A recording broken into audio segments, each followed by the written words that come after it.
Today, I want to talk to you about spiritual awakening and some of the things that you might experience going through that. I wrote a book that will be out later this year, 2026, and the title of the book is called What Happens in the Cocoon. And I've talked a little bit about the book in one of my shorts that I encourage you to go over and listen to in the memoir section of my YouTube channel here. But I want to share a bit of my story, just a little window into some of the things that I navigated through. And part of what I navigated through that led me to become more of a spiritualist and to be a person that is open to so many different faiths and so many ways of connecting to spirit and the divine and ancestors. This is one of the ways that I connect, being in nature. This is my backyard. We live in the country, and it is a just playground for the divine to show up, from the beautiful sun behind me to the beautiful field and grass and trees that stand behind me. And my whole point is that I see God in all of it. I see God in every blade of grass, in the birds that are singing in the background, the sun, just the way it smells here, everything.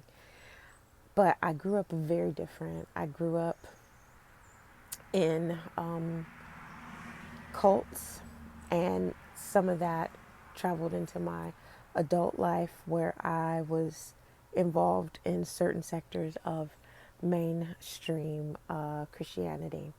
Now, I will say again, and I say this in my short under my memoir section of my channel, I'm not against Christianity.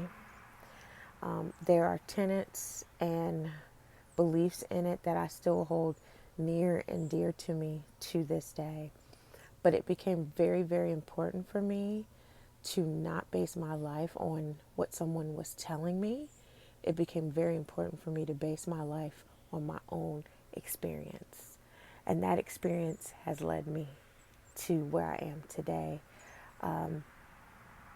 There was a lot that I endured with identity, being told I was supposed to be one way when something deep inside the core of me was telling me something completely different. It was telling me that this isn't who I was, and that there was something greater, and that there was something that was more in alignment with who I am.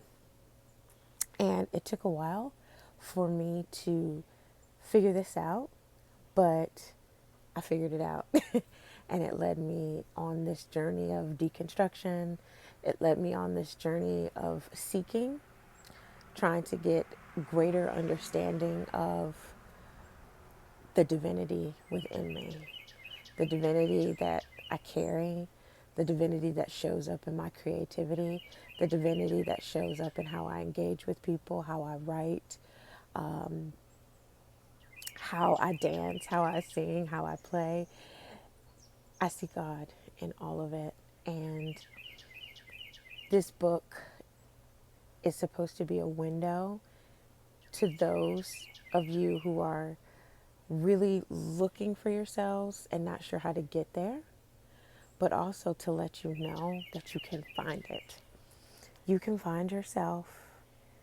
You can come into the existence of who you really are and come to understand your life and the purpose of your life, and that you are a divine expression of love. And no matter where you are, where you grew up, who you love, who you're tied to, you are still seen as loved and valued by the divine. So In my book, I talk about navigating through religious trauma. I talk about navigating through conversion therapy.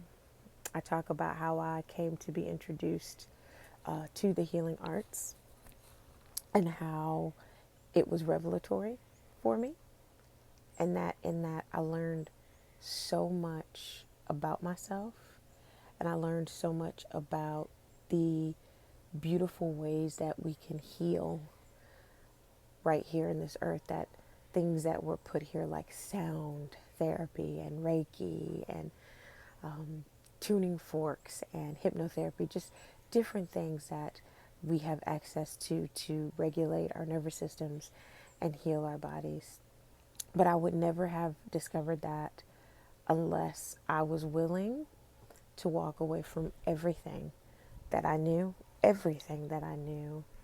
and step into the reality of accepting the fact that I was different, one, but also being clear and being sure in knowing that I was being led right to the place that I needed to be. So I'll be continuing to do these videos and talk a little bit more about the book. Again, the book will be out later this year. It's in the process of being edited now. And I hope that not only these videos encourage you to take a closer look into the book when it is available, but also take a closer look at your life.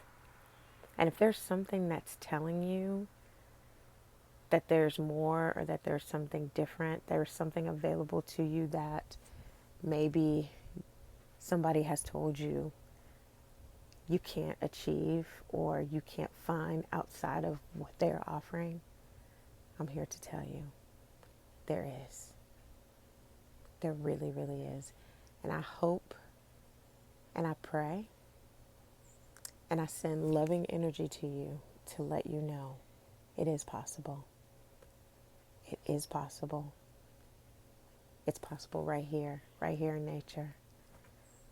But more importantly, it's possible when you set your face like a flint and are determined to find what's calling you.